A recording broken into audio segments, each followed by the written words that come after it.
Plus test होने वाला है। क्वेश्चंस थोड़े टफ हैं, पहले थ्योरी पढ़ेंगे फिर टेस्ट यहाँ पर पढ़ने वाले हैं। तो क्या आप सभी लोग यहाँ पर तैयार हो क्लास के लिए, है ना? अगर आप इस वीडियो को YouTube पर देख रहे हो तो एक बार सभी लोग शेयर कर दीजिए, है ना?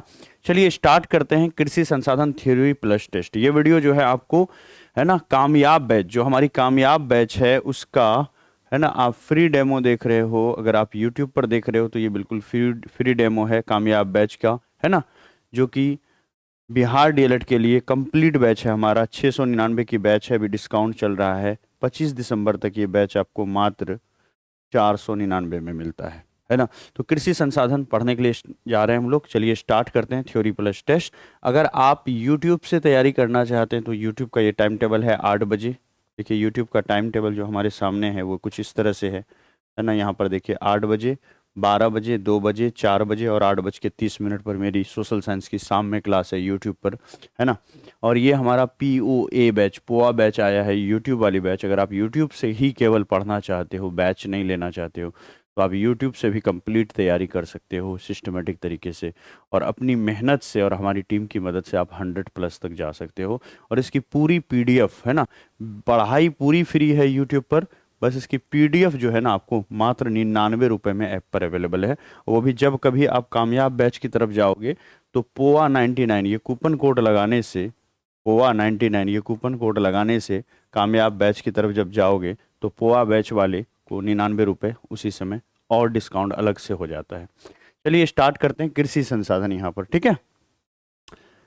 क्या है कृषि संसाधन? देखिए, कृषि हमारी अर्थव्यवस्था के लिए बहुत महत्वपूर्ण है, ये आप जानते हो, है ना? हमारे देश की ये सिर्फ खाद्यान्न ही नहीं, खाने की चीज़ें नहीं है, बल्कि कृषि आधारित उद्योग के लिए जितना भी कृषि पर डिपेंड वाला उद्योग होता है उसको कच्चा माल भी प्रोवाइड करता है। जैसे मान लीजिए सूती वस्त्र उद्योग, तो उसको कॉटन चाहिए। बिना कॉटन के सूती वस्त्र उद्योग हो सकता है क्या? नहीं हो सकता है। जितनी भी फूड प्रोसेसिंग इंडस्ट्रीज है, कृषि ही वहाँ पर चीज़ें करती है। जितनी भी आपका चीनी मिल है, अगर वो कृषि अनाज ना पहुंचे, अगर वहां पर गन्ना ना पहुंचे, तो फिर क्या देखने को मिलेगा कि ये जो जितनी फैक्ट्रियां हैं ये सब के सब क्या होंगे? बंद पड़ जाएंगे। तो कृषि ना सिर्फ खाने पीने के लिए हम लोगों के लिए जरूरी है, बल्कि जितना फैक्ट्री चलती है ना कृषि आधारित, जितना रॉ मटेरियल चाहिए जो कृषि से प्राप्त होता है, वो रॉ मटेरियल नहीं मिलेगा तो फिर समझ रहे हैं, फिर तो गया, सारे इंडस्ट्रीज बंद हो जाएंगे, ठीक है? तो इसलिए कृषि बहुत जरूरी है। कृषि क्या है? बहुत जरूरी है, ठीक है? अब आगे बढ़ते हैं। देखिए देखिए, सबसे ज्यादा जो खेती कहीं पर होती है ना, जितना भी खेती होता है देश के अंदर में, हर स्टेट के पास अपनी जमीनें हैं।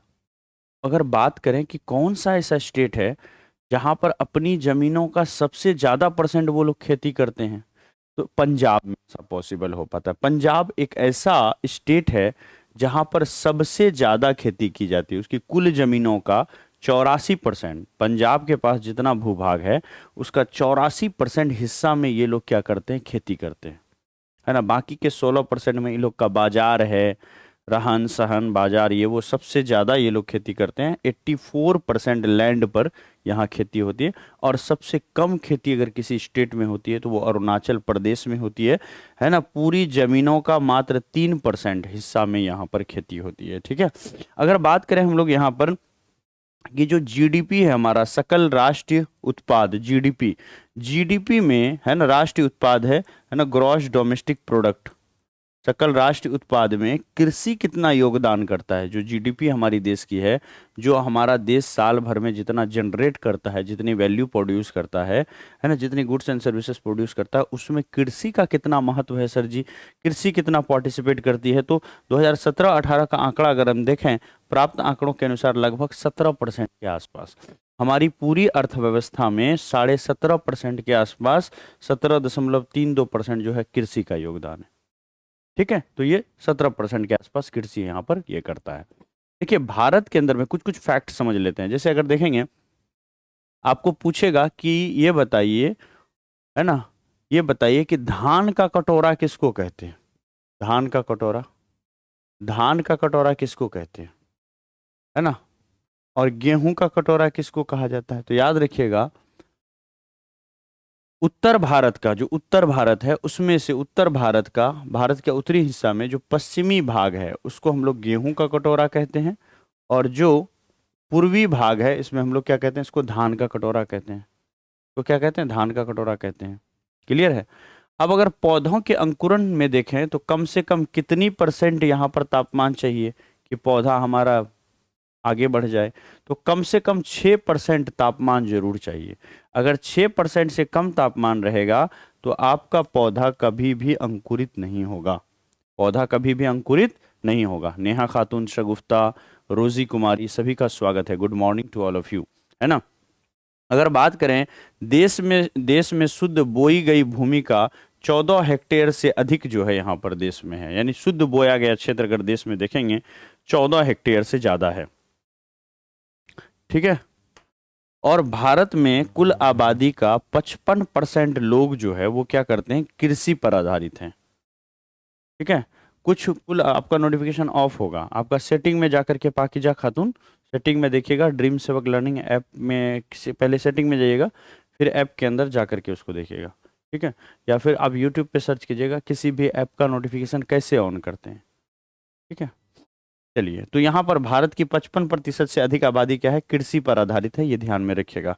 और एक एक टर्म है स्थानांतरित कृषि, पता है स्थानांतरित कृषि क्या होती है? अगर हम लोग क्या करते हैं, जमीनों को बदल बदल करके खेती करते हैं ना, शिफ्ट हो के खेती करते हैं, तो इसी को शिफ्टिंग कल्टीवेशन है ना, या फिर स्थानांतरित कृषि के नाम से जाना जाता है ना। अच्छा, एक खेती होता है सघन खेती या गहन खेती।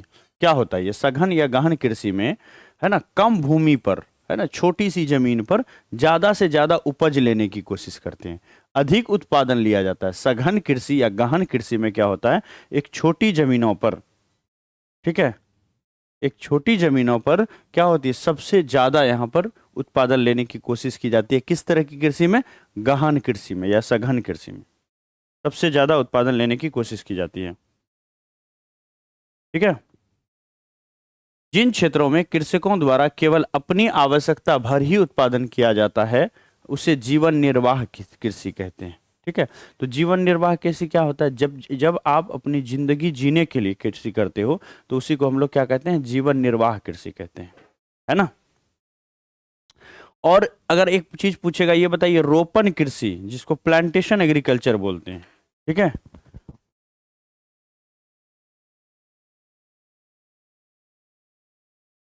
ठीक है। तो देखिए, जब हम लोग क्या, देखिए रोपण कृषि किसको बोलते हैं, रोपण कृषि को इंग्लिश में बोलते हैं प्लांटेशन एग्रीकल्चर।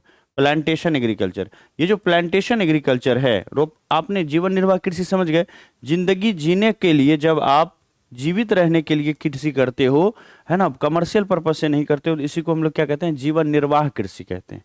इसको क्या कहते हैं, जीवन निर्वाह कृषि। रोपण कृषि या प्लांटेशन एग्रीकल्चर ये एक कमर्शियल एग्रीकल्चर होता है। जैसे कि आपका बागवानी हो गया, ये कमर्शियल एग्रीकल्चर हो गया, रबड़ लगा रहे हो, कमर्शियल एग्रीकल्चर हो गया, चाय की खेती कर रहे हो, कमर्शियल एग्रीकल्चर हो गया। ये सब चाय, रबड़ है, चाय।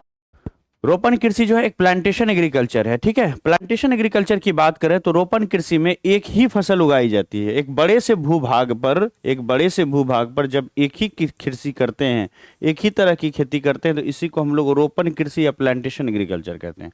प्लांटेशन एग्रीकल्चर का अच्छा एग्जाम्पल, इसका एग्जाम्पल जो है वो क्या सब है सर जी, तो इसका एग्जाम्पल पूछता है, जैसे चाय, चाय एक प्लांटेशन एग्रीकल्चर है, रबड़ एक प्लांटेशन एग्रीकल्चर है, जो चाय, रबड़, ये सब क्या है, प्लांटेशन एग्रीकल्चर। इसको ध्यान में रखिएगा। गन्ना, सर जी गन्ना क्या है, तो गन्ना भी आपका एक प्लांटेशन एग्रीकल्चर है, गन्ना भी क्या है, प्लांटेशन एग्रीकल्चर है। ठीक है, ये ध्यान रखिएगा।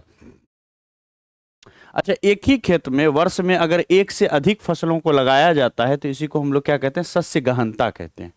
अगर एक ही जमीन पर आप अगर 2-3 फसल ले लिए, 3-3 फसल तक ले लिए, जितना ज्यादा फसल एक ही जमीन पर लोगे कि एक फसल लगाया तुरंत दूसरा लिया, फिर तीसरा लिया, चौथा भी लेने की कोशिश कर रहे हो, तो ऐसे अगर एक भूभाग पर ज्यादा से ज्यादा खेती लगाने की कोशिश कर रहे हो, 2 खेती 3 खेती लगाने की कोशिश कर रहे हो, उसको हम लोग बोलते हैं शस्य गहनता, है ना, है ना। ये ध्यान रखिएगा, क्या बोलते हैं उसको, शस्य गहनता कहते हैं। अच्छा, ये जो है ना चावल, चावल में देखिएगा अमन, औश और बोरो, ये सब क्या है, चावल की किस्म है। अमन, औस, बोरो ये सब क्या है, चावल की किस्म है। अमन, औस, बोरो ये सब क्या है, चावल की किस्म है। ठीक है। तो कई बार प्रश्न पूछता है निम्नलिखित में से कौन सी चावल की किस्म है। इजी क्वेश्चन के लिए आपको चावल के प्रकार पूछ सकते हैं, है ना। और ध्यान रखिएगा, भारत में सबसे ज्यादा चावल कहाँ पर होती है, सबसे ज्यादा चावल की खेती कहाँ पर होती है ना। तो याद रखिएगा पश्चिम बंगाल के अंदर में। और अगर पूछेगा कि गेहूं की खेती सबसे ज्यादा कहां पर होती है, तो पंजाब के अंदर में सर्वाधिक गेहूं उत्पादन होता है। गेहूं में नंबर 1 पंजाब है और चावल में नंबर 1 कौन है भैया, पश्चिम बंगाल है। ठीक है। और अगर आपको पूछे ये बताइए कॉफी या कहवा के उत्पादन में नंबर 1 कौन है, तो कहिएगा कर्नाटक नंबर 1 है। कहवा के उत्पादन में नंबर 1 कौन है, तो कर्नाटक नंबर 1 है, ये ध्यान रखिएगा, है ना। कर्नाटक नंबर 1 है। ठीक है, अच्छा बहुत बढ़िया सर जी। अच्छा कुछ और ऐसा बता सकते हैं सर, जैसे रागी का उत्पादन सबसे ज्यादा कहां पर होता है, तो रागी का उत्पादन भी सबसे ज्यादा कहां पर होता है, कर्नाटक के अंदर में रागी का उत्पादन भी सबसे ज्यादा होता है, ये ध्यान रखिएगा। अच्छा रबड़ का उत्पादन सबसे ज्यादा कहां पर होता है, रबड़ क्या है, एक प्लांटेशन एग्रीकल्चर है। रबड़ का उत्पादन सबसे ज्यादा अगर कहीं पर होता है तो वो केरल के अंदर में आपको देखने को मिलेगा रबड़ का उत्पादन। ठीक है, तो ये कुछ उत्पादन है, जैसे क्या क्या चीज इंपॉर्टेंट था, जैसे गेहूं का उत्पादन सबसे ज्यादा कहां, पंजाब के अंदर में। चावल का उत्पादन सबसे ज्यादा कहां, पश्चिम बंगाल के अंदर में। चावल में नंबर 1 प्रोड्यूसिंग स्टेट कौन सा है, पश्चिम बंगाल। गेहूं में नंबर 1 प्रोड्यूसिंग स्टेट पंजाब है ना, ये एक ध्यान में रखिएगा। कर्नाटक क्या क्या चीज में है, कर्नाटक कहवा के उत्पादन में नंबर 1 पर है। कर्नाटक जो है रेशम में भी नंबर 1 पर है, ये ध्यान रखिएगा। कर्नाटक जो है रेशम उत्पादन में पूरे भारत में रेशम में नंबर 1 है, रेशम में, है ना, रेशम में क्या है, नंबर 1 है कर्नाटक। रेशम में क्या है, नंबर 1 है, स्टेट है कर्नाटक जो है, रेशम में नंबर 1 स्टेट है। ठीक है, ये ध्यान दीजिएगा। कर्नाटक सर्वाधिक कहवा उत्पादक राज्य है, कर्नाटक जो है ये सर्वाधिक कहवा उत्पादक राज्य है। और कर्नाटक जो है रेशम में भी नंबर 1 पर है। अच्छा कर्नाटक और एक चीज में नंबर 1 है, वो रबड़। कर्नाटक एक और चीज में नंबर 1 है, वो है सोना। सोना में भी नंबर 1 है, सोना में। हालांकि ये दूसरा चीज हो गया, खनिज संसाधन का पार्ट हो गया, लेकिन सोना में भी नंबर 1 कर्नाटक है। तो कर्नाटक क्या क्या चीज में नंबर 1 है, नंबर 1 कर्नाटक कहवा में नंबर 1 है, कर्नाटक रेशम में है, कर्नाटक सोना में नंबर 1 है। तो ये ध्यान रखिएगा। ठीक है, ये कुछ बातें हो गई। इसके अलावा हमने क्या पढ़ा अभी तक, हम लोगों ने एक चीज और पढ़ा कि कर्नाटक रागी में भी नंबर 1 है। वाह भाई वाह, कर्नाटक रागी, रबड़, कहवा, कहवा, रागी, रबड़ और सोना, 4 चीजों में कर्नाटक को हमने नंबर 1 देखा। अच्छा रबड़ का सबसे ज्यादा उत्पादन कहां पर होता है, तो केरल राज्य के अंदर में रबड़ का सबसे ज्यादा उत्पादन आपको देखने को मिलता है। ठीक है, चलिए आगे बढ़ते हैं। अब ये इस तरह की चीजें खत्म हो गई कि जैसे कौन सी चीजों का कहां पर सबसे ज्यादा उत्पादन होता है। अच्छा चावल का कटोरा किसको कहते हैं, बताइए। चावल का, पश्चिम बंगाल के साइड को चावल का कटोरा कहेंगे। गेहूं का कटोरा किसको बोलेंगे, पंजाब साइड का जो रीजन है, पंजाब, पश्चिमी उत्तर प्रदेश, इसको गेहूं का कटोरा कहेंगे। ठीक है, तो ये बातें हो गई। अब यहां से दोस्तों थोड़ा आगे बढ़ जाते हैं हम लोग, है ना, बात कर लेते हैं थोड़ा आगे। अब सवाल उठता है कि सर रोपण कृषि का एग्जाम्पल दीजिए। रोपण कृषि कौन कौन सा कृषि है, प्लांटेशन एग्रीकल्चर। एक तो पहला यहां पर एग्जाम्पल हो गया चाय, दूसरा क्या हो गया रबड़, रबड़ भी आपका क्या है, रोपण कृषि है। गन्ना, गन्ना भी क्या है आपका, रोपण कृषि है। ये सब रोपण कृषि का एग्जाम्पल है। तो सवाल आपसे यही पूछेगा निम्नलिखित में से कौन सा रोपण कृषि नहीं है, निम्नलिखित में से कौन सा रोपण कृषि है। ठीक है,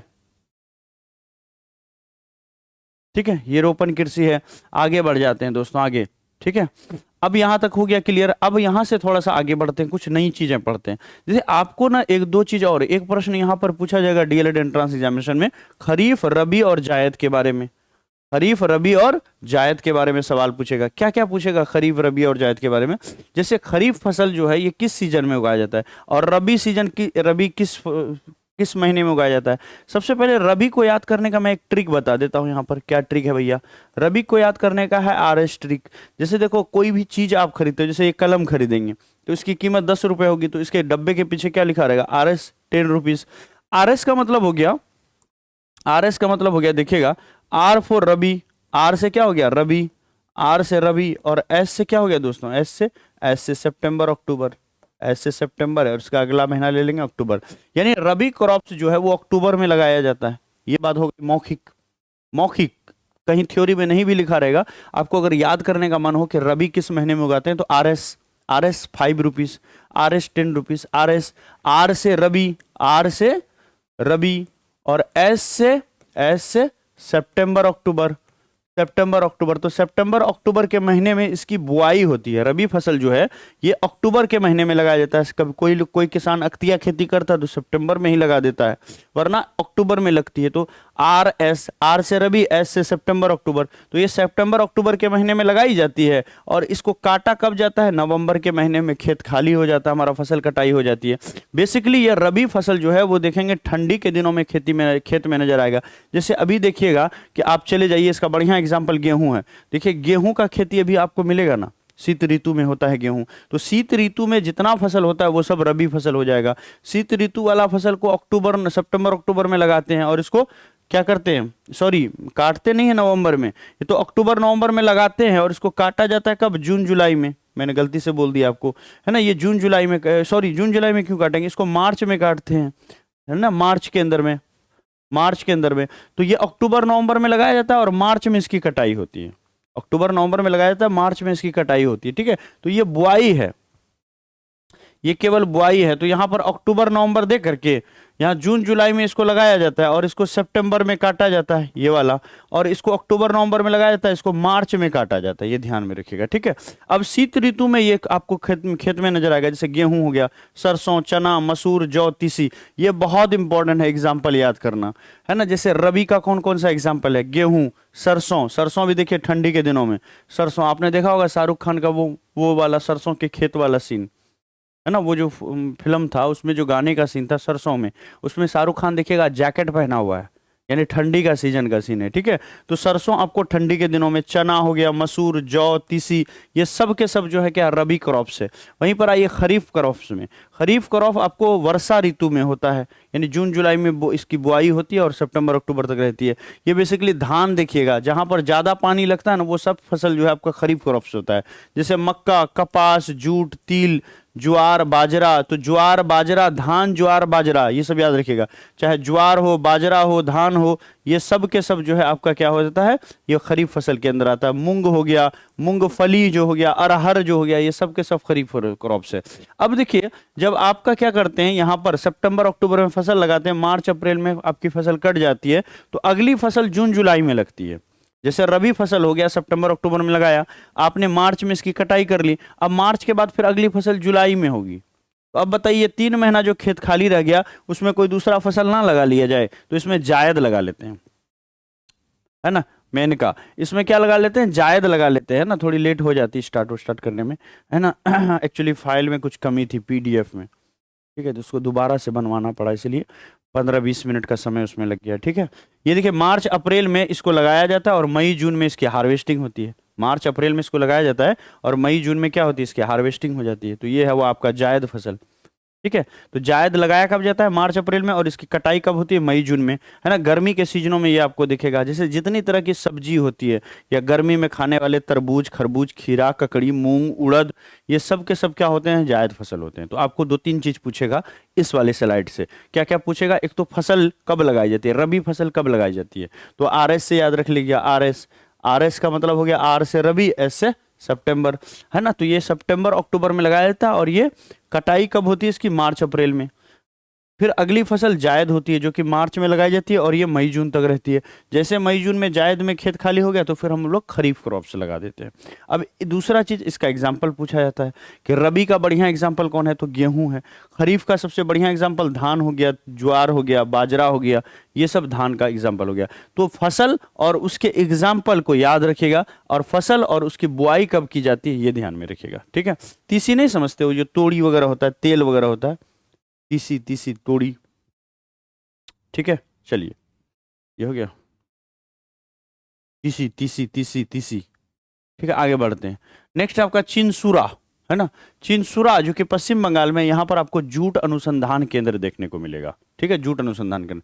पश्चिम बंगाल को, है ना, भारत का जूट क्षेत्र भी कहा जाता है। पश्चिम बंगाल को जूट क्षेत्र, क्योंकि पश्चिम बंगाल में ही आपको जूट की खेती सबसे ज्यादा देखने को मिलती है ना। कपास को, जो कॉटन होता है, कॉटन ये काली मिट्टी में होता है। कपास जो है ये कैसी मिट्टी में होता है, ये काली मिट्टी में होता है। और काली मिट्टी को रेगुर सोयल कहा जाता है। ये डीएलएड में खूब पूछता है कि रेगुर सोयल किसको कहते हैं। तो कपास को काली मिट्टी और काली मिट्टी को रेगुर सोयल भी कहा जाता है। ये जो है कपास, ये हमको कहाँ पर होता है, काली मिट्टी में होता है, रेगुर सोयल में होता है। ये जो कपास काली मिट्टी में होता है, इसलिए इसका नाम जो है कपास मिट्टी हो जाता है, कॉटन सॉइल। ये काली मृदा को कॉटन सॉइल के नाम से भी जाना जाता है कि कॉटन वाली मिट्टी है, क्योंकि कॉटन की खेती के लिए बड़ा उपयुक्त होता है ये, है ना। और कपास को उजला सोना भी कहते हैं, कपास को उजला सोना कहते हैं। और जूट को पता है क्या कहते हैं? जूट को गोल्डन फाइबर कहते हैं, जूट को गोल्डन फाइबर, गोल्डन फाइबर, चूंकि गोल्डन कलर का होता है ना, जूट देखे होंगे पटवा, वो गोल्डन टाइप का होता है, ठीक है। जब लाल टाइप से वो हो जाता है, गोल्डन टाइप का दिखता है, तो इसलिए ये फाइबर जैसा होता है, इसीलिए इसको गोल्डन फाइबर कहते हैं। जूट को गोल्डन फाइबर कहते हैं और कपास को उजला सोना कहते हैं, ठीक है। क्लियर है? अब मोटे अनाजों के क्षेत्र में देखोगे तो भारत जो है सबसे बड़ा उत्पादक देश है, ठीक है। चलिए, ज्वार की सबसे अधिक खेती किस स्टेट में होती है? तो आंसर होगा ज्वार की सबसे ज्यादा खेती जो है महाराष्ट्र के अंदर में होती है, ठीक है।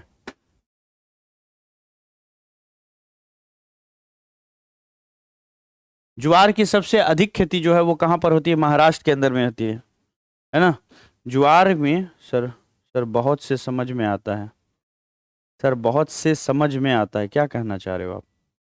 ठीक है, चलिए देखिएगा, यहाँ पर दूसरी क्लास का भी टाइम हो रहा है, अच्छा से पढ़ते हैं हम लोग। यहाँ पर कहते हैं कि ज्वार की सबसे अधिक खेती कहाँ पर होती है? महाराष्ट्र के अंदर में होती है ना। ये देखें, गुजरात और राजस्थान मिलकर देश का आधा बाजरा उत्पन्न करते हैं, यानी बाजरा की खेती सबसे ज्यादा कहाँ पर होगी? गुजरात और राजस्थान में होगी। बाजरा की खेती सबसे ज्यादा कहाँ पर होगी? यहाँ पर आपको गुजरात और राजस्थान में सबसे ज्यादा बाजरा की खेती होती है ना। अच्छा, ये ध्यान में रखिएगा। चलिए, कोयम्बटूर में गन्ना अनुसंधान केंद्र है। कोयम्बटूर में क्या है आपका? गन्ना अनुसंधान केंद्र है इसमें बहुत सारी चीजें, लेकिन डीएलएड के लिए जो ज्यादा इंपॉर्टेंट है उस पर हम लोग फोकस करते हैं।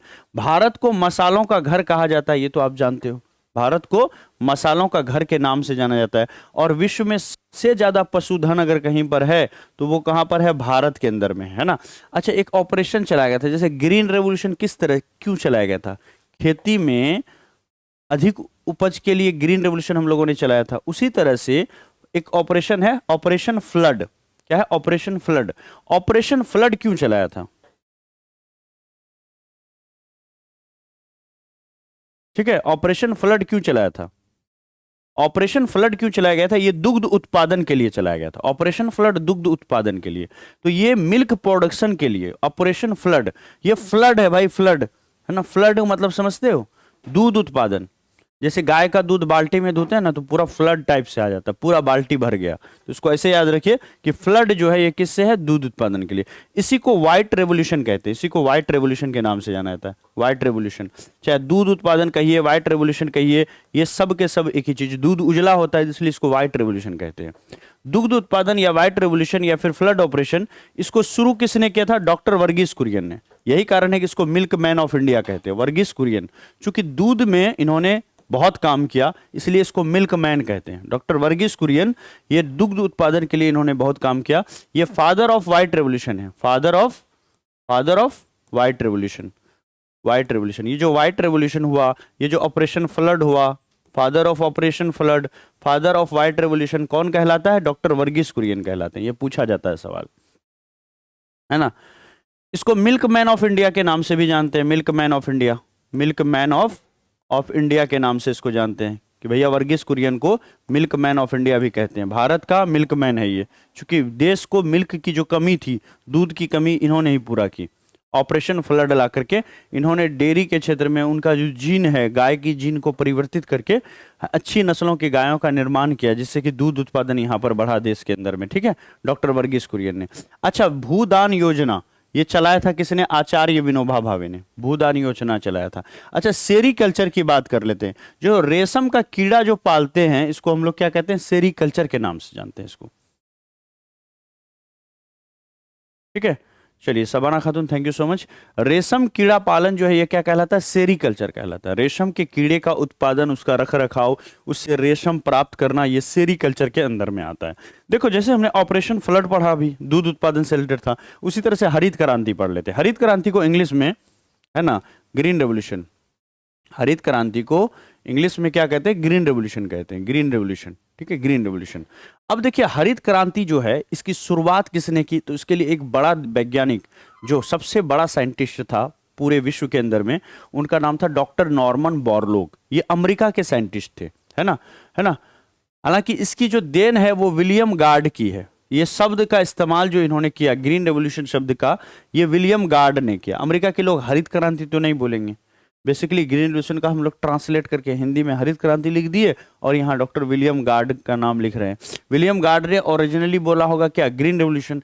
तो ग्रीन रेवोल्यूशन शब्द जो है या हरित क्रांति, ये जो आइडिया था, ये डॉक्टर विलियम गार्ड की देन थी। लेकिन इस पर पूरी तरह से काम जो किया विश्व में, है ना, हरित क्रांति पे जो काम किया, वो नोबेल पुरस्कार विजेता है, नाम है इसका, ये एक बहुत बड़े कृषि वैज्ञानिक भी है पूरे विश्व के अंदर में, इसका नाम है डॉक्टर नॉर्मन बोरलॉग। ये यूएसए के वैज्ञानिक हैं। इस वैज्ञानिक ने क्या किया, पौधों के जीन में परिवर्तन करके एक नई किस्म के पौधे का निर्माण किया, HYV seeds, high yield variety seeds का इन्होंने शुरुआत किया। और कैसे वो हाई यील्ड वैरायटी सीड्स से ज़्यादा उपज लेना है, उस पर इन्होंने काम किया। किसने?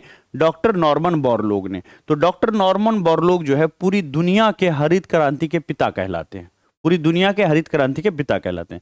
जो आइडिया डॉक्टर नॉर्मन बोरलॉग ने दिया, जिन चीजों का आविष्कार किया, उसको भारत में लागू करने का काम भारत के एक वैज्ञानिक हैं, नाम है डॉक्टर MS स्वामीनाथन, उन्होंने किया। तो ये इन्होंने विश्व में काम किया, तो इसको विश्व का फादर ऑफ ग्रीन रेवोल्यूशन कहते हैं। और चूंकि ये इंडिया में इन्होंने काम किया, तो इसीलिए हम लोग इसको father of green revolution in India कहेंगे, father of green revolution in India. Bharat का जो ग्रीन रेवोल्यूशन का पिता है वो कौन है? तो डॉक्टर MS स्वामीनाथन है।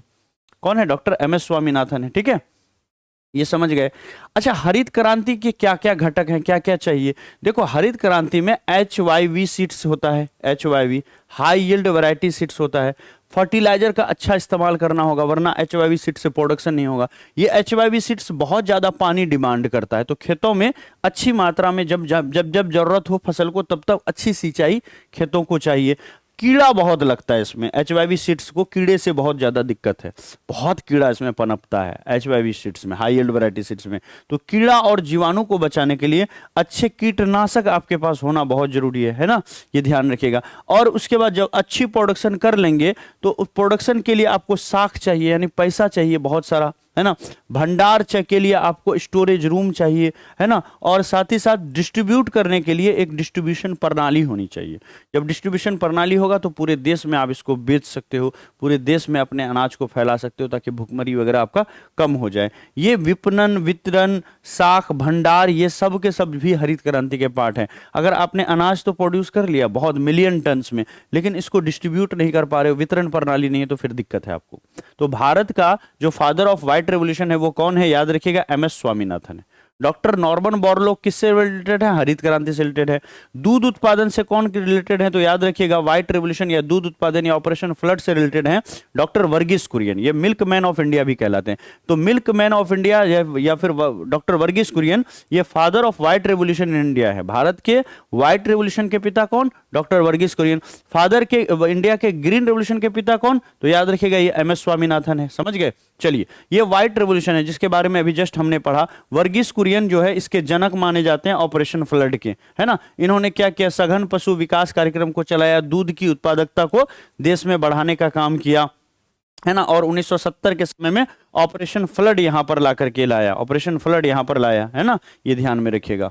चलिए आगे बढ़ते। यही कारण है कि इसको फादर कहा जाता है, father of white revolution, father of white revolution. इनको व्हाइट रेवोल्यूशन का पिता कहा जाता है, रिवॉल्यूशन, है ना। ये समझ गए आप। चलिए आगे बढ़ते हैं, ठीक है। अब देखिए MSP क्या है। अब क्या है, देखो, किसान कुछ भी उपजाते हैं ना, बड़ा डरते हैं किसान, कुछ भी उपजाते हैं तो बड़ा डरते हैं, ठीक है। कुछ भी उपजाते हैं तो बड़ा डरते हैं वो, ठीक है। समझ गए आप। MSP क्या होता है? MSP मिनिमम सपोर्ट प्राइस होता है। अगर किसान ना बहुत सारी खेती करने से डरते हैं, तो सरकार उसको बोलता है, जब बुआई होता है ना उससे पहले बोल देता है कि ठीक है, आप लोग जम करके मक्का लगाइए। जैसे मोदी जी का चुनाव था 2022 में, तो उन्होंने कहा कि आप लोग जम करके मक्का लगाइए, और मक्के में हम लोग जो है कम से कम MSP आपको 2500 रुपया देंगे। तो यानी 1 क्विंटल मक्का जो है 2500 से नीचे नहीं बिकेगा, इस बात का गारंटी हो गया MSP। MSP क्या है? What do you mean by MSP? MSP का मतलब है मिनिमम, मिनिमम, मिनिमम, एस से हो गया सपोर्ट सपोर्ट और पी से हो गया प्राइस। तो मिनिमम सपोर्ट प्राइस, एमएसपी क्या है? Minimum support price. What is MSP? MSP minimum support price, ये न्यूनतम समर्थन मूल्य है ना। ये बुआई से पहले ही घोषित किया जाता है सरकार के द्वारा। कब किया जाता है? बुआई से पहले, बुआई से पहले। यानी सरकार इसमें कहता है कि आप निश्चिंत होकर के खेती कीजिए, इससे कम में आपका जो है माल नहीं बिकेगा। मार्केट में 2500 से नीचे, 3000 से नीचे, 2000 से नीचे, 1700 से नीचे जितना सरकार फिक्स कर देती है, उससे नीचे आपका रेट नहीं होगा, आपको बढ़िया रेट ही मिलेगा। तो किसान खुश होके जब पहले ही सरकार घोषित करता है, मान लीजिए लास्ट ईयर किसान ने 1500 रुपया क्विंटल बेचा मक्का को, इस बार सरकार ने कहा कि 2500 रुपया क्विंटल से हम कम में नहीं खरीदेंगे, हम एमएसपी घोषित कर रहे हैं। किसके लिए? मक्का के लिए। तो अब ये फिक्स हो गया कि 2500 से नीचे नहीं बिकेगा मक्का। तो अब किसान खूब उपजाएगा, क्योंकि उसको सीधा प्रॉफिट दिख रहा है इसके अंदर में। अब पहले उपजा लेता था, फिर उसको रेट ही नहीं मिलता था। तो रेट की सियोरिटी है एमएसपी के अंदर में कि इतना रेट आपको मिलेगा। ठीक है, आगे बढ़ते हैं। पीडीएस क्या है? पब्लिक डिस्ट्रीब्यूशन सिस्टम, सार्वजनिक वितरण प्रणाली, है ना। भारत में जो वितरण प्रणाली है, इसकी शुरुआत 1950 में हुई, है ना। इसका मुख्य उद्देश्य था जो उपभोक्ता हैं उसको सस्ती कीमतों पर आवश्यक उपभोग की वस्तुएं प्राप्त करना। हमारा देश में बहुत सारी गरीबी है, बहुत सारे लोग गरीबी रेखा से नीचे हैं, है ना। ये लगभग ऐसा है कि 20-25-30% आबादी ऐसा है जिसको खाने को नहीं है ना। अभी जो 5 किलो राशन फ्री में मिल रहा है, ये गरीब लोग ही तो हैं जो मिल रहा है जिनको, है ना। इसमें से ये मान के चलिए बहुत अमीर लोग भी इसका फायदा उठा रहे हैं, मिडिल क्लास लोग। लेकिन देखिए, आप लोग यूट्यूब पे पढ़ रहे हैं ना, एक चीज बता देते हैं क्या क्या चीज ऐप पर फ्री है, देखिए, है ना। ऐप वाले बच्चे भी देख लीजिए। जैसे ये आपका ड्रीम सेवक लर्निंग ऐप इंस्टॉल करके रजिस्टर कर लीजिएगा, तो इसके अंदर आइएगा तो यहाँ पर देखिए आपको सिलेबस फ्री है। एक नया सिलेबस है हम लोग का, इसमें रिसर्च पीडीएफ भी लगा हुआ है, ऑल चैप्टरों का नाम ये फ्री है।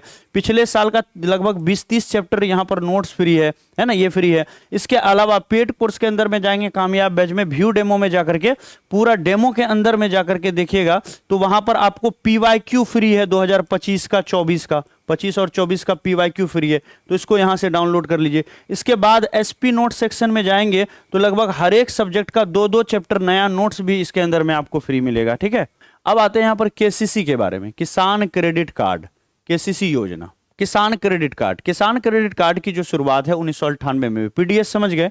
पीडीएस था पब्लिक डिस्ट्रीब्यूशन सिस्टम, एक ऐसा नेटवर्क, एक ऐसा जाल जो गरीबों तक सस्ता अनाज पहुंचाए, है ना, उसको कहते हैं क्या? PDS system. जैसे कोटा नहीं होता, बोलते हैं ना कि कोटा जा रहे हैं राशन लाने के लिए, कोटा कोटा जा रहे हैं राशन लाने के लिए, तो ये उसी के लिए। आगे बढ़ते हैं। अब केसीसी जो है ये कब 1998 में इसकी शुरुआत हुई। ये बेसिकली किसान क्रेडिट कार्ड है, किसानों को लोन प्रोवाइड करने के लिए किया गया है। इसमें 7-7.5% का ब्याज लगता है। अगर आप 3 महीना चाहे 6 महीना के अंदर एक कृषि जो समय होता है उसमें खेती किया और वापस लौटा दिया तो केवल 3.5% ही आपको ब्याज लगेगा। 4% ब्याज जो बैंक को देगा वो सरकार अपनी तरफ से देती है। ठीक है, अगर आपने मान लीजिए साल भर में पैसा नहीं लौटाया, 7 महीना 8 महीना से ज़्यादा समय ले लिया, यानी आपने खेती किया, पैसे निकाल के खेती कर लिया और उस पैसे को खा लिया आपने, तो फिर सरकार वहां नहीं देगी, तब आपको 7% ही ब्याज लगेगा। तो सरकार किसानों को सस्ता लोन प्रोवाइड करने के लिए 3.5% पर ये आपको लोन दे देता है केसीसी। 7% लेता है, 7.5%, लेकिन 4% सरकार चुकाती है अगर 6 महीना के अंदर, 5 महीना के अंदर आप लिया हुआ पैसा को तुरंत अपने फिर केसीसी अकाउंट में डाल देंगे। जैसे आपने 50,000 रुपये निकाला खेती के लिए, खेती कर लिया, जैसे ही फसल को बेचा आप तुरंत जाके फिर डाल दो उसमें 4-5 महीने के अंदर में। 6 महीने के अंदर तो खेती हो ही जाती है ना, 6 महीने में डाल दो तो फिर आपको मात्र 3.5% लगेगा। अगर मान लेते हैं साल भर में नहीं डाला आपने, 8-9 महीने लगा दिए, साल भर लगा दिए, तो फिर आपको 7.5% देना पड़ेगा। वो जो पहले सरकार 4% आपका चुकाती थी वो आपको नहीं चुकाएगी, ये ध्यान में रखिएगा। ठीक है, आगे बढ़ते हैं। ये हो गया। अब आते हैं ट्राइफेड। ट्राइफेड जो है ये एक संस्था है जो 1987 में बनी थी।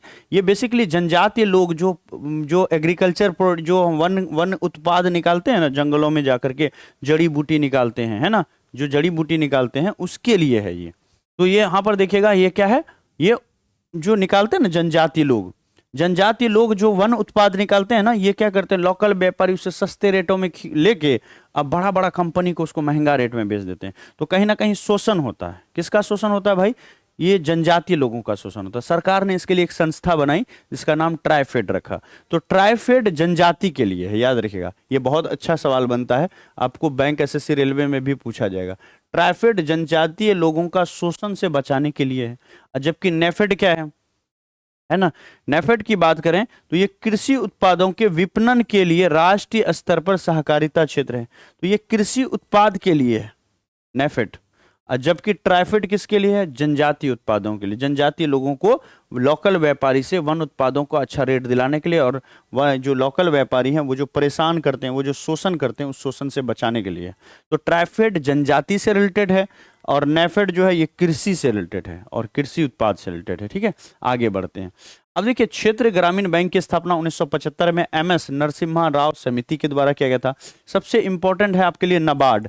नाबार्ड जो है, नाबार्ड NABARD, इसका फुल फॉर्म होता है national bank for agriculture and rural development. क्या फुल फॉर्म होता है? नेशनल बैंक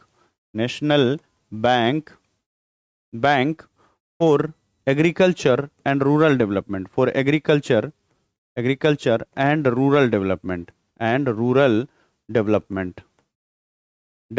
ये नाबार्ड का फुल फॉर्म होता है। ये क्या है? नाबार्ड का फुल फॉर्म है national bank for agriculture and rural development, ये नाबार्ड का फुल फॉर्म है। ठीक है, इसी से बना है। देखिए कैसे नाबार्ड बना है, नाबार्ड कैसे बना है? NA यहां से ले लिया, NA है ना, B यहां से ले लिया, A यहां से ले लिया, और R यहां से ले लिया, और D यहां से ले लिया, तो सबको जोड़ दिया तो नाबार्ड हो गया। नाबार्ड इसका शॉर्ट फॉर्म हो गया, national bank for agriculture and rural development, है ना। नाबार्ड की स्थापना सन 1982 ईस्वी में सिवरमन सिंह समिति के अनुशंसा पर किया गया। यह कृषि और ग्रामीण विकास हेतु लोन प्रोवाइड करती है, तो इसका नाम ही है नेशनल बैंक फॉर, किसके लिए बैंक है ये? एग्रीकल्चर के लिए है, और दूसरा रूरल डेवलपमेंट के लिए है। तो कौन सा ऐसा बैंक है भारत के अंदर में जो स्पेशली एग्रीकल्चर और रूरल डेवलपमेंट को लोन देती है? तो कहिएगा नाबार्ड वो बैंक है। कौन सा बैंक है? नाबार्ड बैंक है, और इसकी स्थापना 1982 में हुई। स्थापना नहीं पूछेगा, नाबार्ड का फुल फॉर्म पूछ लेता है। नाबार्ड किस लिए बनी है ना? तो national bank for agriculture and rural development के लिए बनी है। ठीक है, चलिए यहां से हो गया। क्वेश्चन करेंगे ना तब और क्लियर हो जाएगा, क्वेश्चन करने पर और क्लियर होगा। आगे बढ़ते हैं। अब देखिए, ये खत्म हो गया आपका थ्योरी वाला पार्ट, कुछ अब दूसरी चीज पढ़ते हैं।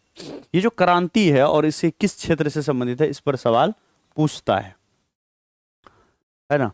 तो आपसे ये पूछेगा, ये बताइए, जो यहां पर ये पूछ लेगा जैसे, है ना, आपसे पूछ लेगा रजत क्रांति का संबंध किससे है? तो इसका संबंध किससे? कपास उत्पादन से। रजत का संबंध किससे? कपास उत्पादन से। तो चलिए इसको तेजी से पढ़ते हैं। नीली क्रांति मत्स्य उत्पादन, पीली तिलहन उत्पादन, लाल टमाटर उत्पादन, रजत अंडा उत्पादन। रजत क्या है भैया? ये अंडा उत्पादन से रिलेटेड है, अंडा उत्पादन से, तो इंपॉर्टेंट है ये। गुलाबी झींगा उत्पादन, बादामी क्रांति मसाला उत्पादन, सुनहरी क्रांति फल उत्पादन, गोल क्रांति आलू उत्पादन, सुनहरा रेशा जूट, सुनहरा रेशा गोल्डन फाइबर, इसे तो आसानी से पकड़ लीजिएगा, जूट ही होगा। सेफ्रॉन केसर उत्पादन है ना। केसर का एकमात्र उत्पादक क्या है? याद रखिएगा, पूरे भारत में केसर सिर्फ और सिर्फ एकमात्र उत्पादक जो है कौन है? तो याद रखिएगा, जम्मू एंड कश्मीर। जम्मू एंड कश्मीर केवल एकमात्र ऐसा उत्पादक है जो केसर का उत्पादन करता है देश के अंदर में। तो जब बात आएगी यहाँ पर केसर का, तो इसका आंसर क्या होगा केसर का? तो याद हो जाएगा सेफ्रॉन क्रांति केसर। रजत कपास से रिलेटेड है ना, एक रजत क्रांति यहाँ थी आपको अंडा से रिलेटेड, एक रजत यहाँ पर कपास से रिलेटेड है। ठीक है, ये ध्यान रखिएगा। ठीक है, एपीकल्चर मधुमक्खी पालन, विटीकल्चर अंगूर पालन। तो एक बार प्रश्न पूछा ना कि अंगूर का पालना क्या कहलाता है, तो ये आपको विटीकल्चर कहलाता है। पीसीकल्चर मछली पालन, फ्लोरिकल्चर फूलों का उत्पादन, हॉर्टी फलों का उत्पादन। तो ये दोनों आपका वीवीआई है, इंपॉर्टेंट है ना। जैसे आपको फ्लोरिकल्चर तो ये फलों से संबंधित है, और हॉर्टिकल्चर फल से संबंधित है। तो फूलों और फलों, फ्लोरिकल्चर फूल, फौ से फ्लोरी, फौ से फूल, फल नहीं फूल। ठीक है, तो फ्लोरी फूल और हॉर्टी फलों के उत्पादन से, हॉर्टिकल्चर क्या?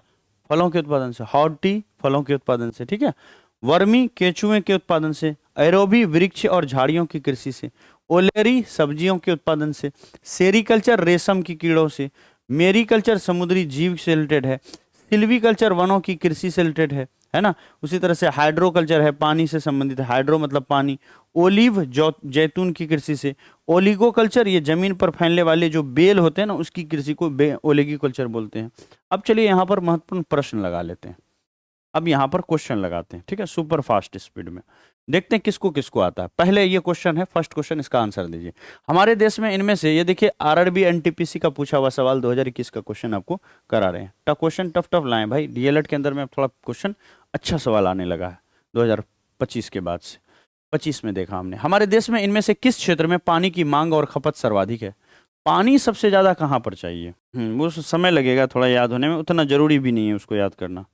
देखो टेबल फॉर्मेट में हमने आपको दे दिया, लेकिन ज़्यादा याद करना जरूरी नहीं है कि आप उसको पूरा याद रखो। वही रेशम उसम उत्पादन वाला पूछता है थोड़ा बहुत, रेशम उत्पादन का क्या आंसर हो जाएगा इसका? सबसे ज़्यादा जो आपको होता है वो कहाँ पर होता है? पानी की मांग और खपत। तो याद रखिएगा ये कृषि क्षेत्र में होता है, तो आंसर होगा कृषि क्षेत्र। आगे बढ़ते हैं। झूम क्या है? ये एक प्रकार का नृत्य तो नहीं है। झूम, झूम एक खेती का प्रकार है, पूर्वोत्तर की एक जनजाति है या कृषि की एक पद्धति है। तो करेक्ट आंसर होगा झूम खेती का एक प्रकार है, खेती की एक पद्धति है, पद्धति है ना, खेती की पद्धति है झूम। ये देखिए उत्तराखंड पब्लिक सर्विस कमीशन, जैसे बीपीएससी होता है ना, वैसे यूकेपीएससी होता है, Uttarakhand public service commission. BPSC का जो लेवल है वही लेवल का प्रश्न है। झूम क्या है? ये लेटेस्ट क्वेश्चन 2022 का क्वेश्चन है। मध्य प्रदेश में ये जो स्लेश एंड बर्न एग्रीकल्चर है, जिसको हम लोग कहते हैं क्या, जिसको हम लोग झूम कल्टीवेशन कहते हैं, मध्य प्रदेश में झूम कल्टीवेशन को किस नाम से जाना जाता है? तो याद रखिएगा इसको वेबर कृषि कहते हैं। जिसको झूम कहते हैं वही मध्य प्रदेश में वेबर कहलाता है। एमपी में झूम कल्टीवेशन का दूसरा नाम है वेबर। अगला क्वेश्चन, कौन सा ऐसा स्टेट है जिसमें 50% से अधिक जमीन पर केवल झूम कृषि होती है? जहां पर झूम की कृषि सबसे ज्यादा होती है, तो याद रखिएगा मणिपुर में, मणिपुर के जंगलों को जला करके वहां पर झूम कल्टीवेशन किया जाता है। तो 50% से ज्यादा खेती झूम में ही होता है मणिपुर में, ठीक है। अच्छा, अंडमान एंड निकोबार में जाइएगा, यही जो झूम खेती है slash and burn agriculture, slash and burn, burn मतलब जंगलों को जलाना, ठीक है। तो जंगल में आग लगाना फिर वहां पर खेती करना, इसी को स्लेश एंड बर्न, इसी को झूम कल्टीवेशन कहते हैं। इसी को शिफ्टिंग कल्टीवेशन कहते हैं। शिफ्ट हो के खेती लगाते हैं, आज इस जमीन पर किया, कल शिफ्ट होके दूसरी जमीन पर चला गया। तो अंडमान और निकोबार द्वीप समूह को में ये जो स्लेश एंड बर्न एग्रीकल्चर था, ये जो स्लेश एंड बर्न एग्रीकल्चर था, इसको मध्य प्रदेश में वेबर कहते हैं। अंडमान एंड निकोबार में क्या कहते हैं? अंडमान एंड निकोबार में इसको किस नाम से जानते हैं? अंडमान निकोबार में जाइएगा, इसको डिपा कहते हैं। क्या बोलते हैं? डिपा, डिपा याद रहेगा। चलिए, अच्छा अब चलते हैं हम लोग यही बात पश्चिमी घाट पर, वेस्टर्न घाट। बोलिएगा सर पश्चिमी घाट नहीं देखें, किधर है? तो इंडिया का मैप देखें, इंडिया का मैप, बोलिए हाँ। ये जो एरिया आपको दिख रहा है यहाँ पर सटा सटा सटा सटा सटा, ये वाला रीजन, यही आपका क्या कहलाता है? पश्चिमी घाट। ये आपका वेस्टर्न घाट, यही आपका पश्चिमी घाट, यही आपका पश्चिमी घाट। भारत का ये हिस्सा पश्चिमी घाट। और इस हिस्से को जाइएगा तो ये कौन सा घाट होता है पता है? ये वाला घाट, ये आपका पूर्वी घाट, ये आपका पूर्वी घाट, ये पूर्वी घाट हो गया, और वो क्या हो गया? पश्चिमी घाट हो गया। पश्चिमी घाट में किस नाम से जाना जाता है इसको? कुमारी कहते हैं इसको, कुमारी। क्या कहते हैं? कुमारी। आगे बढ़ते हैं। झारखंड राज्य में, अब झारखंड में चलिए तो क्या बोलते हैं इसको? झारखंड में इसका नाम बदल करके कुरुआ हो जाता है। तो ये आपको लिखना होगा किस स्टेट में क्या कहते हैं, टेबल बना लीजिएगा इस क्वेश्चन को देख करके। अच्छा, इसमें कौन सा रोपन फसल नहीं है? मैंने रोपन का 2-3 एग्जाम्पल दिया था, इसमें कौन नहीं है रोपन? रोपन के बारे में कहा था, चाय एक रोपन फसल है, प्लांटेशन है। रबड़ एक रोपन फसल है।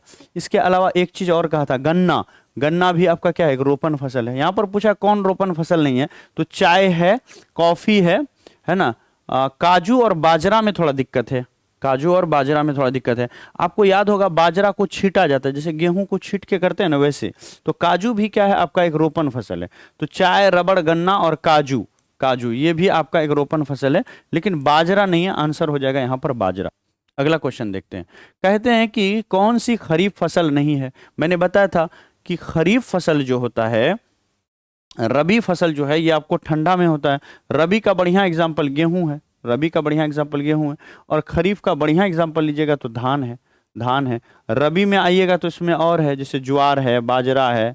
ये किस में? रबी में था ना, ज्वार है, बाजरा है। अगर मैं थोड़ा सा गलत नहीं हूं तो यही था, बाकी थोड़ा चेक कर लेते हैं, चेक करने में कुछ नहीं जाता है।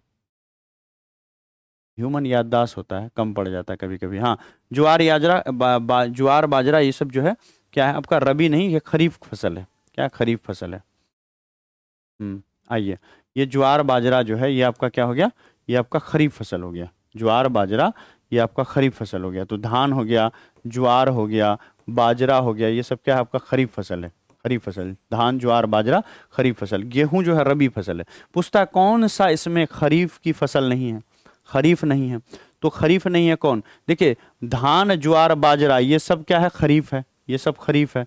और मैंने बताया आपको रबी जो है गेहूं का बढ़िया है, मतलब रबी का एक बेस्ट एग्जाम्पल गेहूं है, खरीफ का बढ़िया एग्जाम्पल धान है ना। तो गेहूं एक ठंडी के मौसम में लगता है, ये एक रबी फसल है। आगे बढ़ते हैं, गोल्डन फाइबर, है ना, गोल्डन फाइबर बताया था ना आपको कि भैया जूट को गोल्डन फाइबर कहते हैं। तो करेक्ट आंसर होगा जूट को गोल्डन फाइबर कहते हैं। ये देखिए आरआरबी का क्वेश्चन है, रेलवे का। नेक्स्ट क्वेश्चन है, कौन सी फसल रबी की फसल का उदाहरण है। कौन सा ऐसा फसल है जो रबी का उदाहरण है, रबी का। अभी थोड़ी देर बताए थे गेहूं जो है रबी का बढ़िया एग्जाम्पल है। धान, रागी और बाजरा ये सब खरीफ का उदाहरण है, ये सब खरीफ है। रबी आपका गेहूं है। अगला क्वेश्चन, शीत ऋतु में किस प्रकार की फसल, बताए थे शीत ऋतु में आपको रबी फसल लगाई जाती है, रबी क्रॉप्स होता है शीत ऋतु में। जबकि खरीफ जो है, खरीफ ये वर्षा सीजन में होता है, वर्षा सीजन में होता है। और जो वो वाला था हमने देखा था उसको, जायद, जायद के बारे में लिखा था कि वो गर्मी में होता है। किस में होता है, वो गर्मी के सीजन में होता है। तो ये कंफ्यूज नहीं हो जाएगा, आपको ऐसा नहीं डाल देना कि खरीफ जो है वो गर्मी में होता है, जायद गर्मी के सीजन में होता है। ठीक है, आगे बढ़ते हैं। भारत का प्रमुख गेहूं उत्पादक क्षेत्र कौन सा है। सबसे ज्यादा गेहूं कहां पर होता है पता है, सबसे ज्यादा गेहूं पश्चिमी घाट में नहीं होगा, पूर्वी घाट में, सुंदरबन डेल्टा में नहीं होगा। करेक्ट आंसर क्या होगा यहाँ पर, पंजाब हरियाणा के मैदानी क्षेत्र में सबसे ज्यादा गेहूं होता है, डी नंबर। देखिए नेक्स्ट क्वेश्चन, कौन सी एक फसल व्यापारिक नहीं है, व्यापारिक फसल नहीं है, बताइए। गन्ना, केला, कपास, बाजरा, है ना।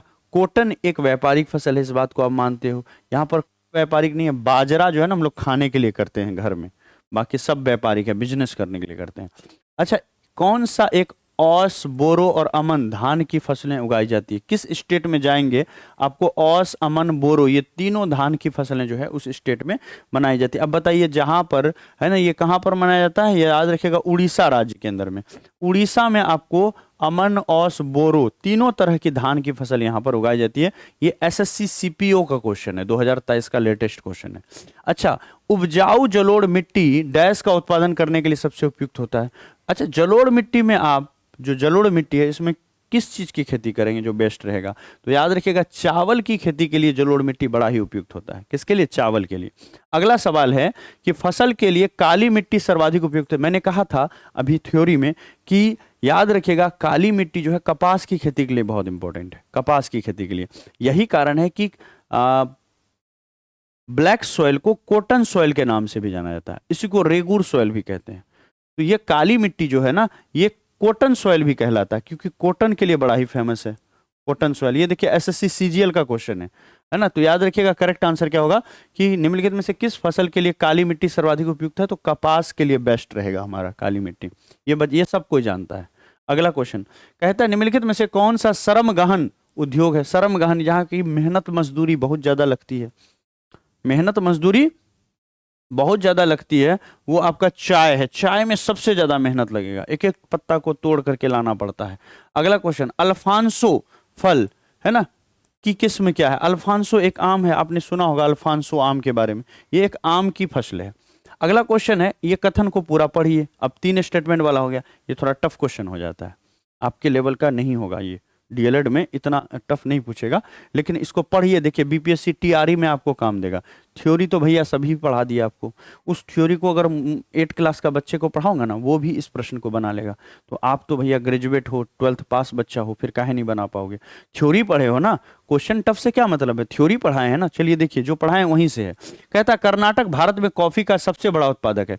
मैंने आपको बताया कर्नाटक क्या क्या चीज का, कॉफी, कहवा मतलब कॉफी, कॉफी के उत्पादन में था, रेशम में था, और कौन सी में था, सोना में था, और एक चीज में था, है ना। चलिए आगे बढ़ते हैं, ये हो गया। अब देखिए क्वेश्चन लगाइए, कहता है कर्नाटक भारत में कॉफी का सबसे बड़ा उत्पादक स्टेट है। बिल्कुल सही बात है। अरेबिका कॉफी की किस्म शुरुआत में मैक्सिको से लाई गई अरेबिका किस्म का उत्पादन भारत में किया जाता है। तो अब इसका आंसर क्या हो जाएगा, अगर हम मिला करके देखें तो इसका करेक्ट आंसर जो यहाँ है पर दोस्तों निकल करके आएगा, वो करेक्ट आंसर क्या निकल के आएगा, तो याद रखिएगा ये वाला जो लाइन है, कहता कौन सा कथन सही है, तो यहां पर देखिएगा तीसरा नंबर जो है वो क्या है, बिल्कुल गलत है। ठीक है, तो करेक्ट आंसर हो जाएगा डी नंबर 1 और 2। कौन सही है? तो 1 और 2 सही है, 1 और 2 यहां पर आपका बिल्कुल सही है। अगला क्वेश्चन है, गेहूं की कृषि के संबंध में निम्नलिखित कथनों पर विचार कीजिए। गेहूं को अति भारी वर्षा चाहिए और अति उच्च तापमान की जरूरत है? बिल्कुल नहीं।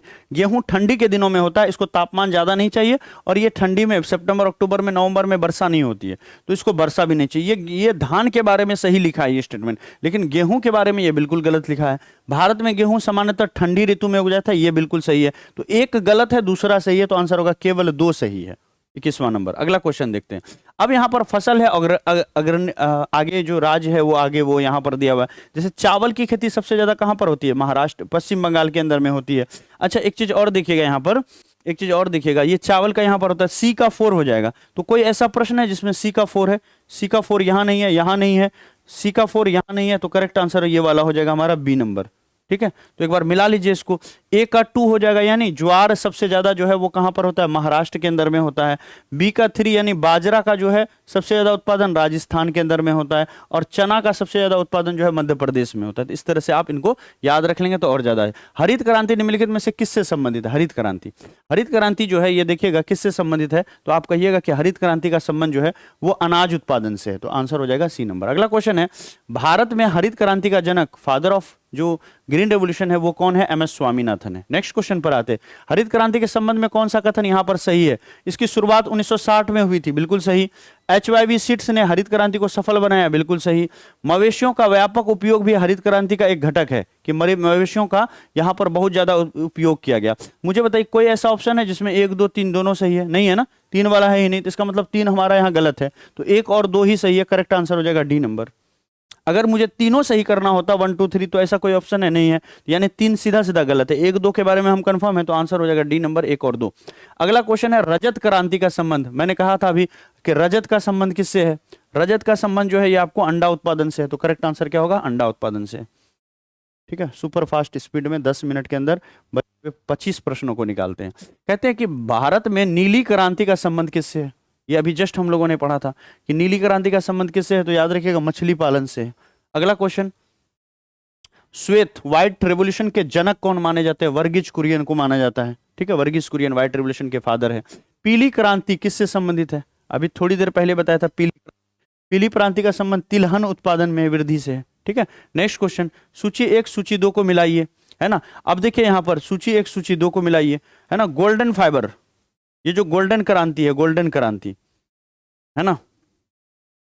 शहद आपका गोल्ड होता है, शहद, तो करेक्ट आंसर होगा गोल्डन क्रांति जो है ए का 2 हो जाएगा, है ना। काली यानी ब्लैक क्रांति किससे रिलेटेड है? ग्रे क्रांति किससे है? पीली क्रांति किससे है? थोड़ा सा टफ हो गया यहाँ मामला, है ना। लेकिन काली ब्लैक क्रांति जो है ना, क्रूड ऑयल से होता है, पेट्रोलियम उत्पादों से होता है। डी का 3 ए का 2 किसी में है? डी का 3 और ए का 2, तो यहां होता है ए का 2 और डी का 3, यानी ये नंबर हमारा ऑप्शन होगा, डी नंबर ऑप्शन होगा। अब मिला लीजिए, बी का 4 यानी ग्रे क्रांति जो है ये उर्वरक से संबंधित है, इसको याद रख लीजिएगा अलग से। पीली क्रांति का संबंध किससे है सर जी? तो पीली क्रांति तिलहन उत्पादन से। अभी पिछला क्वेश्चन किए थे ना कि पीली क्रांति किससे संबंधित है, तो तिलहन उत्पादन से है। ठीक है, तो ये हो गया। अगला क्वेश्चन है, मूंगा रेशम का उत्पादन जो है मुख्यतः कहां पर होता है? मूंगा रेशम का उत्पादन, तो इसका उत्पादन आपको होता है असम के अंदर में। नेक्स्ट क्वेश्चन है, कौन सा सबसे महत्वपूर्ण सोयाबीन उत्पादक राज्य है? सोयाबीन के उत्पादन में सबसे आगे कौन है? तो याद रखिएगा मध्य प्रदेश जो है सोयाबीन के उत्पादन में सबसे आगे। अगला क्वेश्चन है यहाँ पर कि कॉफी की अरेबिका किस्म निम्नलिखित में से किस राज्य में नहीं उगाई जाती है? कॉफी का अरेबिका किस्म कहां पर नहीं उगाया जाता है? तो याद रखिएगा ये उड़ीसा के अंदर में नहीं उगाया जाता है, उड़ीसा के अंदर में। ठीक है, कहां पर नहीं उगता है? तो उड़ीसा में नहीं उगता है। उड़ीसा के बारे में याद रखिएगा, अमन औस बोरो, है ना, अमन औस बोरो, है ना। ये तीनों ही चावल की किस्में जो है वो कहां पर होती है? ये उड़ीसा के राज्य के अंदर में आपको होती है, ये हमने पढ़ा था। अगला क्वेश्चन है, भारत का कौन सा राज्य जूट में नंबर 1 है? जूट प्रोड्यूसिंग स्टेट में नंबर 1 स्टेट कौन सा है? तो याद रखिएगा पश्चिम बंगाल में जूट की खेती सबसे ज्यादा, चावल और जूट सबसे ज्यादा, और जूट सबसे ज्यादा यहां पर खेती होती है। यही कारण है कि सबसे ज्यादा जूट फैक्ट्री भी पश्चिम बंगाल के हुगली नदी के किनारे है। अगला क्वेश्चन, कौन सा राज्य गेहूं? तो बताया था आपको कि पंजाब जो है ना सबसे ज्यादा गेहूं प्रोड्यूस करता है। अगला क्वेश्चन है, कौन सा राज्य चावल का सबसे बड़ा उत्पादक? बताया था कि वेस्ट बंगाल जो है चावल का सबसे बड़ा उत्पादक स्टेट है। नेक्स्ट क्वेश्चन, कौन सा ज्वार का सबसे बड़ा उत्पादक राज्य है? ये भी बताया था 37वां नंबर कि ज्वार का उत्पादन सबसे ज्यादा कौन है? तो याद रखिएगा ज्वार के लिए महाराष्ट्र जो है नंबर 1 पर है। अगला क्वेश्चन है, कौन सा राज्य कपास यानी कॉटन का अग्रणी उत्पादक है? कॉटन सबसे ज्यादा आपको महाराष्ट्र में होगा, है ना, तो 38 का आंसर क्या होगा, महाराष्ट्र हो जाएगा। ठीक है, नेक्स्ट क्वेश्चन है कि केसर, बताया था केसर का एकमात्र ऐसा स्टेट जहां केसर का उत्पादन होता है वो क्या है, जम्मू एंड कश्मीर है, ये बताया था। भारत का कौन सा राज्य रबड़ का, रबड़ एक प्लांटेशन एग्रीकल्चर है और रबड़ के लिए फेमस पूरे भारत में कोई स्टेट है तो वो केरल है। केरल में सबसे ज्यादा रबड़ उत्पादन होता है, याद करने वाली बात है। अगला क्वेश्चन है कि कौन सा राज्य कॉफी का उत्पादन में अग्रणी है, कॉफी सबसे ज्यादा प्रोड्यूस किया जाता है, तो करेक्ट आंसर होगा कर्नाटक में। कर्नाटक में क्या क्या, कॉफी, रेशम, रेशम के लिए, सोना के लिए, सोना के लिए भी ये सबसे ज्यादा प्रोड्यूसिंग स्टेट है, सोना यहाँ पर सबसे ज्यादा होता है। ठीक है, और एक चीज होता है जो आप भूल रहे हो, जल्दी से बताओ कमेंट में। अच्छा, इसको सुमेलित नहीं है, सही से सुमेलित नहीं है, याद रखिएगा कि जूट का उत्पादन कहाँ पर होता है, पश्चिम बंगाल में, और चावल का भी बिल्कुल सही है ना। अच्छा, कपास की खेती यहाँ लिखा है महाराष्ट्र के अंदर में, कॉटन का, ये भी सही है, कपास की खेती यहाँ पर होती है। सोयाबीन आंध्र प्रदेश और मक्का उत्तर प्रदेश लिख दिया है, मक्का कहाँ लिख दिया है, उत्तर प्रदेश के अंदर में, तो मक्का उत्तर प्रदेश में ये सबसे ज्यादा प्रोड्यूस करता है, बिल्कुल सही है। सोयाबीन की खेती जो आंध्र प्रदेश में लिखा है ये बिल्कुल गलत है, ये गलत लिखा हुआ है, तो करेक्ट आंसर हो जाएगा 42 का आंसर डी। अगला क्वेश्चन पे आते हैं, गोविंद सागर, ये जो नांगल परियोजना है ये किस राज्य में स्थित है, ये जो परियोजना है ये किस राज्य में है, तो याद रखिएगा हिमाचल प्रदेश के अंदर में है। ठीक है, अगला क्वेश्चन देख लेते हैं, हीराकुंड बांध, एसएससी सीएचएसएल का क्वेश्चन है, ये किस राज्य में, हीराकुंड बांध जो है ये किस राज्य में, तो याद रखिएगा बांध जो हीराकुंड बांध ये किस राज्य में है, तो ये आपको उड़ीसा राज्य के अंदर में, उड़ीसा में है। नेक्स्ट क्वेश्चन पर आ जाते हैं, अगला सवाल कहते हैं कि कौन सा बांध कृष्णा नदी पर है, तो नागार्जुन सागर बांध जो है कृष्णा नदी पर है। अगला क्वेश्चन देखते हैं कि सरदार सरोवर परियोजना ये कहां पर स्थित है, सरदार सरोवर परियोजना ये कहां पर स्थित है, करेक्ट आंसर होगा गुजरात के अंदर में।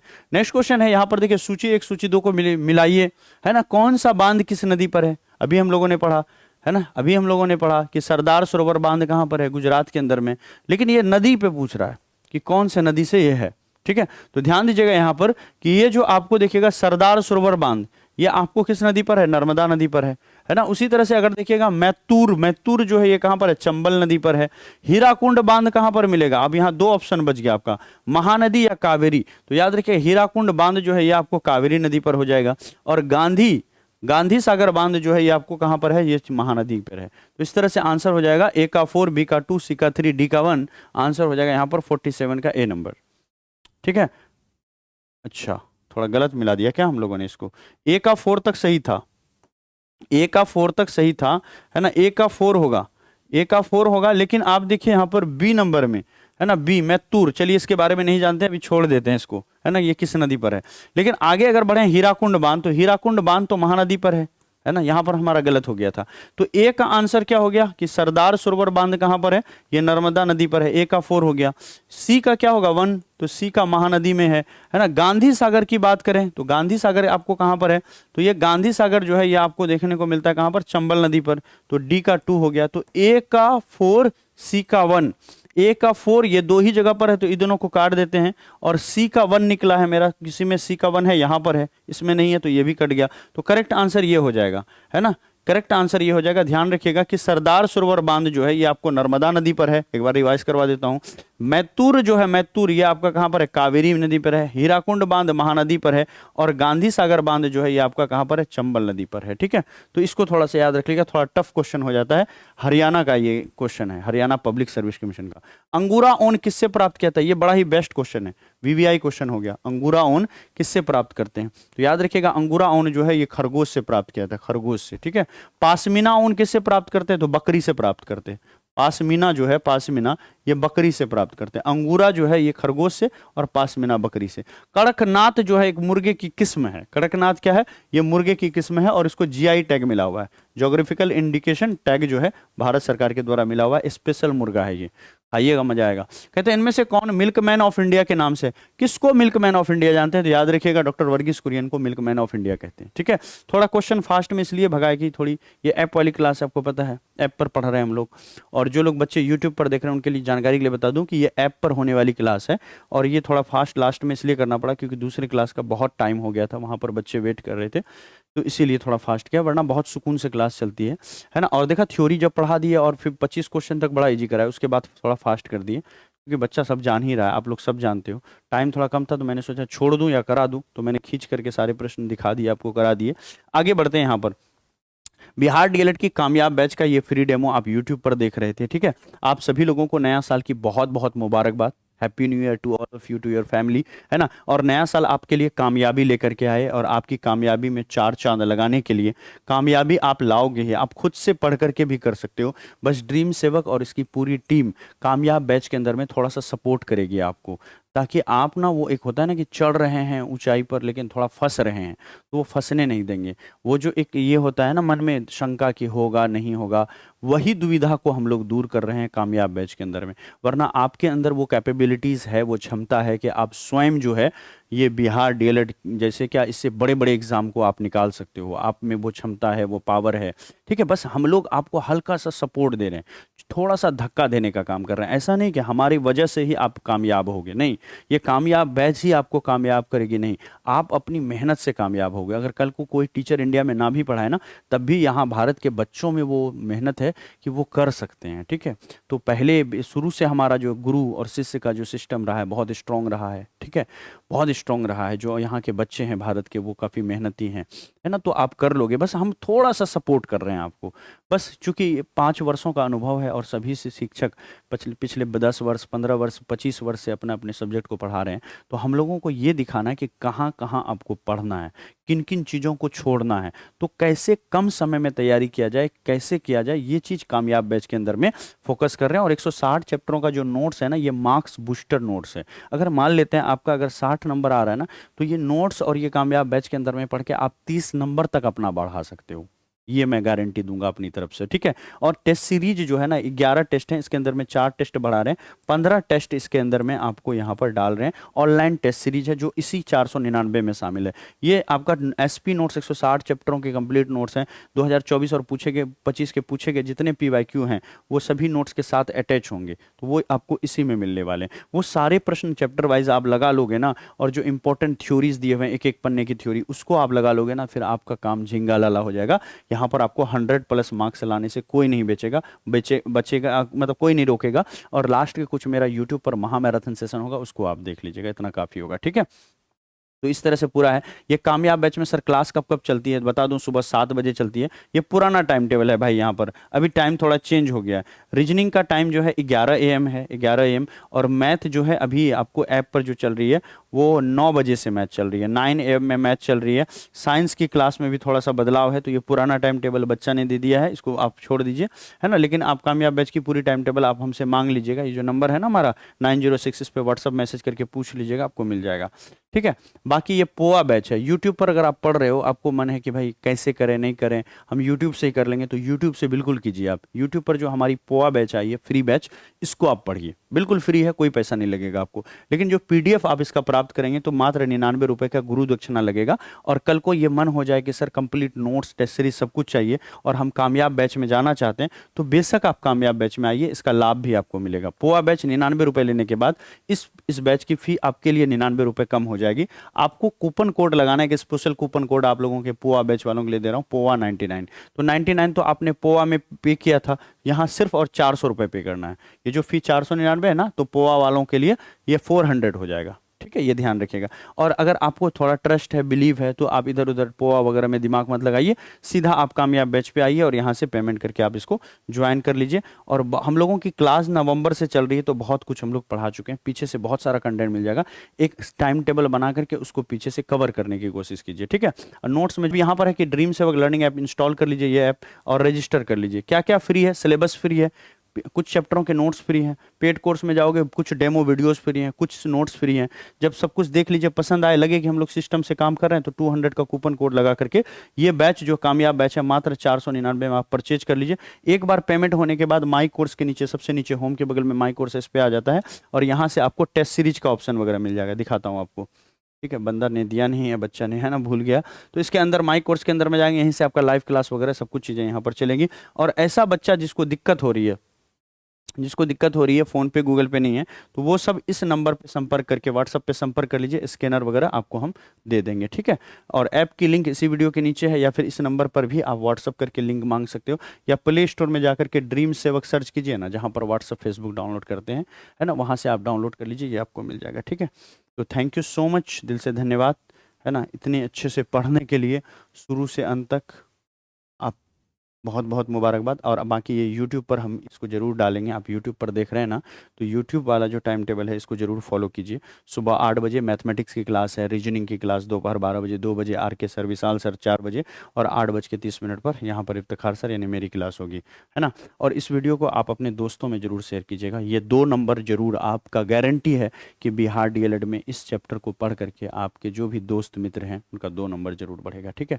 तो एसपी नोट्स मिल रहा है और आगे भी मिलता रहेगा, ठीक है। थैंक यू सो मच, दिल से धन्यवाद। जय हिंद, बाय बाय।